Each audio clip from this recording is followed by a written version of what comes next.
untuk konsistensi Ibu ya sebagai mungkin pola brainwash yang dilakukan. Ya, gelombang alfa itu kan gelombang yang paling nyaman rendah.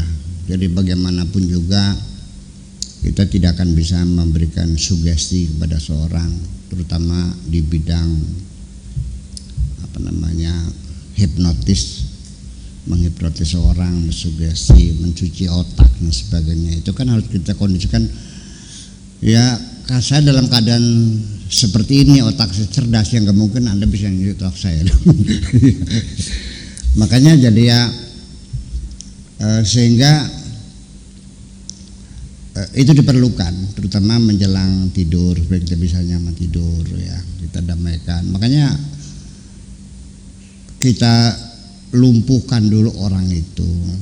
Jadi begini, mencucikan begini, yang nilai-nilai yang ada kita buang semuanya, kita isi dengan nilai yang baru yang kita kehendaki supaya dia ikut kepada kita, supaya setia kepada kita. Makanya itu efektif dalam organisasi-organisasi yang sifatnya ya, apakah itu kemiliteran, intelijen dan sebagainya, itu perlu ada kesetiaan yang tinggi gitu. Nah, bagaimana ya kita upayakan, kalau tidak demikian ya sulit mengendalikannya. Nah, di luar itu ada organisasi keagamaan seperti tarekat dan sebagainya, itu ada BA. Ya. Dan biasanya sugesti itu masuk pada saat diajak berzikir bersama, itu menyatukan rasa pada waktu itu. Ya, sampai saya melihatnya berlebihan, tapi itu memang salah satu pola. Ketika kita berzikir sendiri harus membayangkan wajah mursyid. Ya, itu seperti itu. Ya, kenapa saya tidak membuat tarekat? Karena saya takut kalau murid saya berzikir bayangkan wajah saya jelek, kacon. Kalau wajah saya ganteng ya mending. Kalau wajah saya menyon gimana lagi? Nah, itulah. Kemudian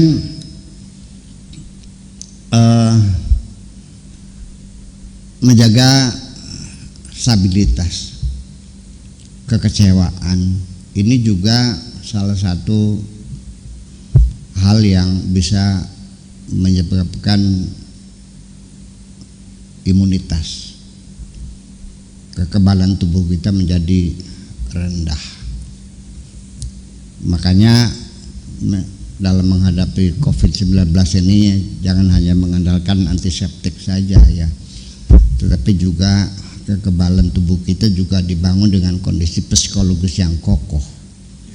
Sebab bagaimanapun emosi kita, kemarahan kita, kesedihan kita, kekecewaan kita, dendam kita, marah kita dan sebagainya, itu akan menimbulkan ada perubahan-perubahan hormonal dalam diri kita ini sendiri.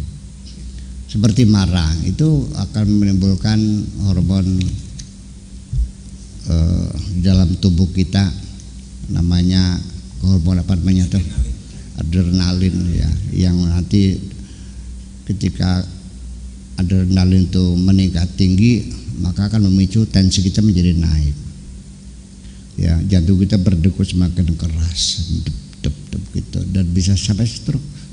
Kemarahan mengakibatkan stroke, kesedihan juga bisa menyebabkan kematian. Sehingga ketika hati kita dalam keadaan sedih selalu ya, kita kehujanan langsung pilek. Tapi hati kita sedang bahagia enggak kok ya. Dulu kita pernah pacaran kan ya, karena kita berbunga-bunga, pulang kehujanan enggak sakit, enggak, kita seneng. Tapi ketika pulang kita itu dalam keadaan sedih ya langsung masuk pilek kan gitu. Nah, termasuk salah satu yang menyebabkan lemahnya ketahanan tubuh kita adalah kekecewaan macam itu. Yang jadi pertanyaan kita adalah kenapa kita kecewa? Sebabnya karena yang terjadi tidak sesuai dengan yang kita inginkan. Kitanya pengen bikin nasi, ternyata yang terjadi bubur. kecewa. Daripada kita marah-marah sama pembantu, marah sama orang lain, kita kecewa, kesel sebagainya, ya sudahlah, kita terima kenyataannya. Udah, hari ini kita makannya bubur, tapi yang penting uangnya apa gitu. Jadi banyak sekali, dan hampir setiap hari kita akan menghadapi kekecewaan ketika yang terjadi tidak sesuai dengan harapan kita. Kita mengharapkan anak itu mondok, tapi dia kabur, akhirnya kita kecewa. Anak kita harapkan jadi insinyur, ternyata ya tidak selesai. Iya, ya apa skripsinya selesai, kan keselnya bermain. Ya, istri masaknya nggak sedap juga kecewa juga. Sehari-hari sopir mobil nyerempet, akhirnya baret, akhirnya biaya lagi setiap hari. Nah, coba bagaimana kita mengendalikan rasa kecewa itu? Sebentar nggak masalah sih. Nabi Muhammad juga ketika Khadijah meninggal dia menangis juga kok. Ya, banyak saksinya dia menitikan air mata. Tetapi kan tidak berhari-hari, ya udah kan gitu. Jadi kita mencoba untuk menguasai diri kita sendiri. Ya sudah, kita terima, ya sudah, barangkali inilah nasibku, itu aja kok. Yang penting bagaimana menyelesaikannya. Bukan kita menyesali, tapi yang penting apa yang terjadi, kita lebih lanjut adalah bagaimana menyelesaikannya. Nah, makanya kita ketika punya tujuan sesuatu, kita juga harus mengandai. Nah, kalau gagal gimana? Nah, itu sudah ada kesiapan jiwa. Nah, makanya ada langkah-langkah antisipasi. Semakin banyak langkah antisipasi baris pertama, kedua, ketiga dan sebagainya, itu mengurangi kekecewaan kita. Umpamanya tahun ini saya pernah 2 kali lagi ceramah hujan ya kan, udah saya ngomongnya keras napasnya menggap-menggap, kalau nggak keras nggak kedengeran kan gitu. Ada yang sampai bubar nggak jadi.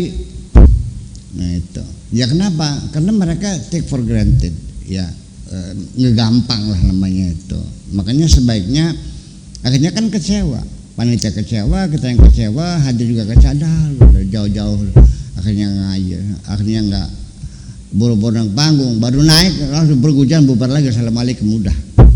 Karena dia akan di lapangan. Jadi ketika acara itu di lapangan, ini masih bulan April, itu masih ada curah hujan. Dia cobalah ada langkah antisipasi. Oke, kita adakan hujan.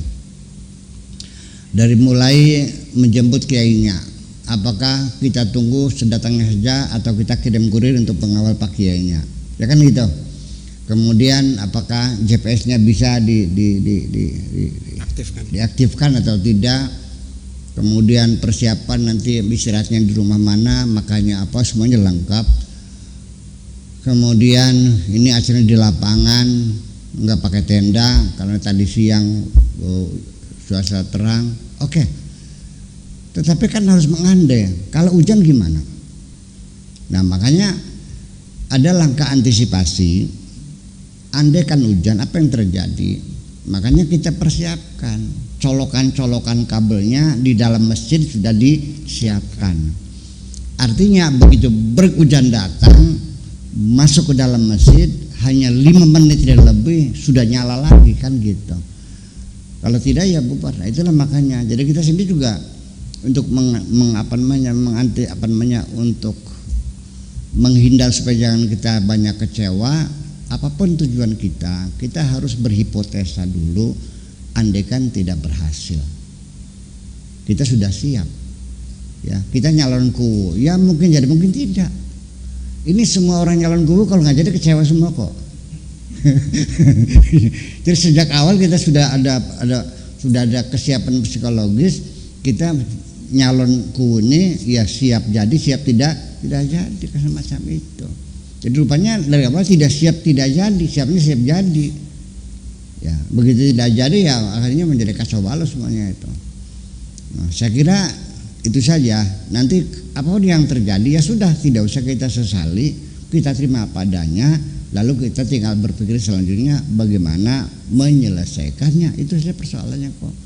Kalau itu sudah jadi bubur, terus mau diapain lagi? Mau dimalikin kan nggak bisa. Ya sudah, sekarang kita makan bubur, tinggal ini kuahnya apa? Pakai sop apa pakai gulai?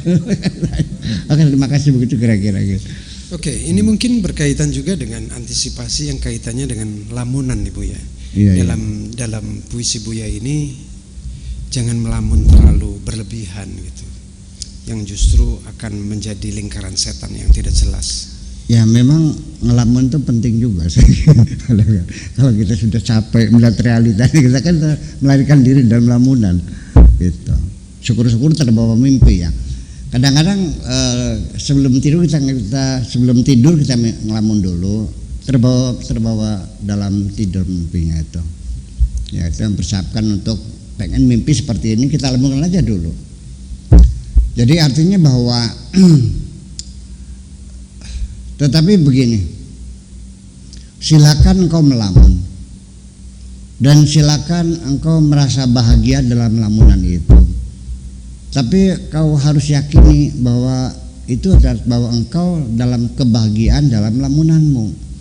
Tapi ketika engkau merasakan sebagai realita, ya pergi ke dokter jiwa. Jadi ya lamunan itu hanya sebagai tempat peristirahatan kita. Karena dalam lamunan kita yang mengelola, kita yang berpikir, kita yang mengandai, semuanya sesuai dengan kita. Itu menjadi nyaman sekali, minimal mengurangi stres lah. Tetapi ya lamunan itu yang impossible ya, yang bisa mungkin dilakukan.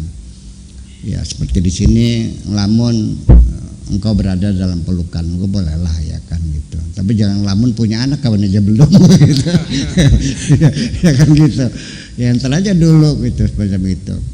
Coba nanti lamunan kita sendiri juga jangan sampai kita melamun sesuatu yang berlebih-lebihan sehingga kita masuk dalam lingkaran setan yang ada penghujungnya akhirnya itu.